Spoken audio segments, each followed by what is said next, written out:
Uh, Clint, you've been gaining ground here the last couple of weeks, and how are you going to keep that momentum up here at Michigan this weekend? I just, all comes back to the performance of your cars, and RCR's cars have been running well. I told everybody we had some bumps in the road. We had an engine let go early at Bristol, that brake line issue at Darlington. Just got a setback, but I had a good feeling that we could get back where we needed to be because of the speed in our race cars. And certainly we've been getting slowly but surely getting back where we need to be, and feel like we're going to have another good run. Got some new cars, with the 33 car. So my teammates, had a few new cars a little bit earlier than we got, but our stuff's coming through now, and I think you're starting to see our results turn around. Questions for Clint Bowyer? If you have one, raise your hand. We'll bring you the wireless. Who's got a question for Clint Bowyer? Anybody? All right. Thank you. Have a seat. Reagan's got one. Go ahead, Reagan. Need the mic there, Reagan. Right there. Doing a story on where were you when you got the call. I think that you were in a shop. Yeah, a body shop in Emporia. How old? A little bit of color of how you felt.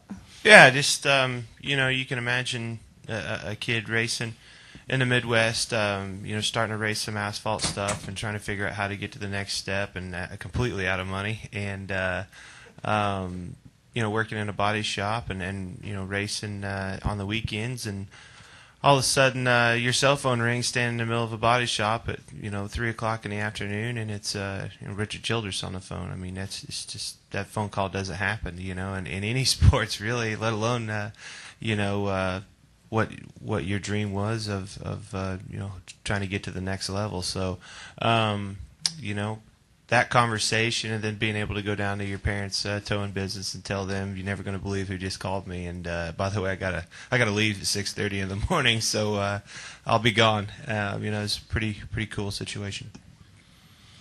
Go ahead, there, Mr. Reed. Reed Spencer with Sporting News. Clint, an Eldora question. Yeah. Did Jimmy Johnson's performance in that race raise your level of respect for him, or did it just confirm what you already knew? He was definitely cheating.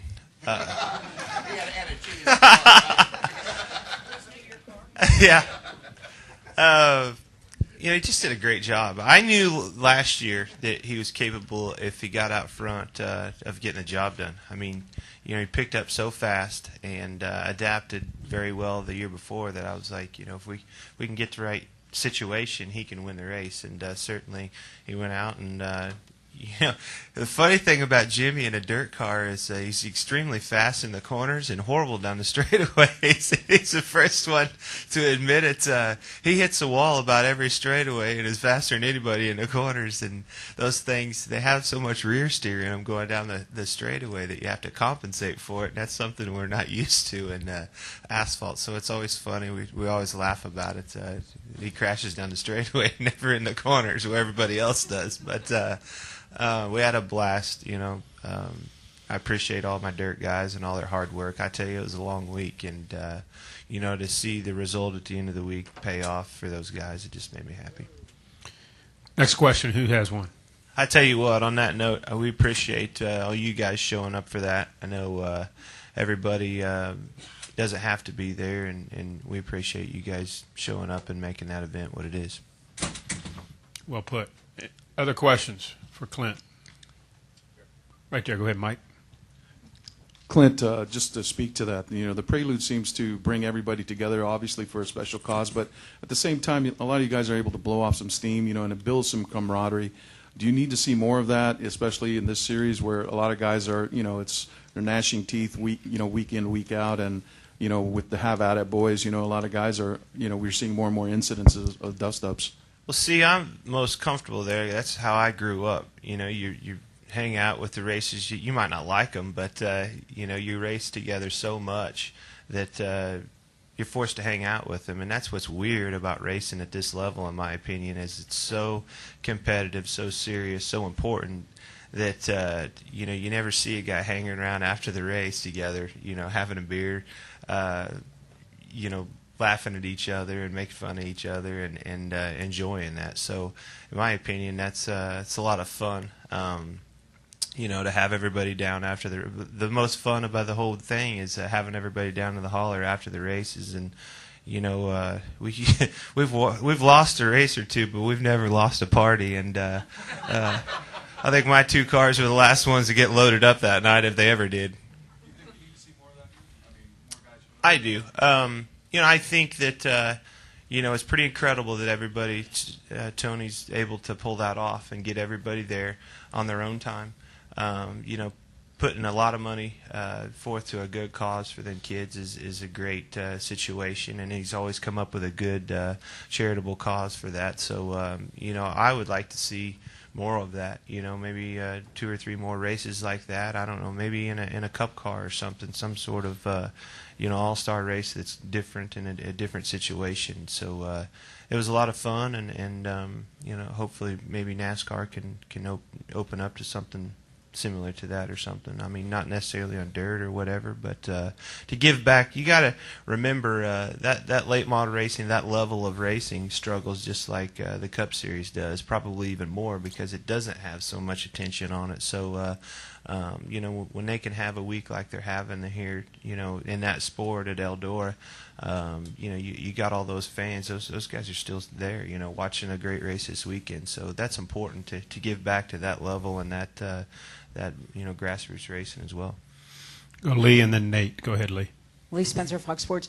Is there anybody in your drivers right now driving your dirt stuff that you think has the potential to come over here at some point? And are you going down to Eldora at all in the next couple of weeks? Well, Dale's 44, so he better get after it if he's going to make it here. But we've actually been talking about getting another driver and trying to develop a younger driver to that situation exactly.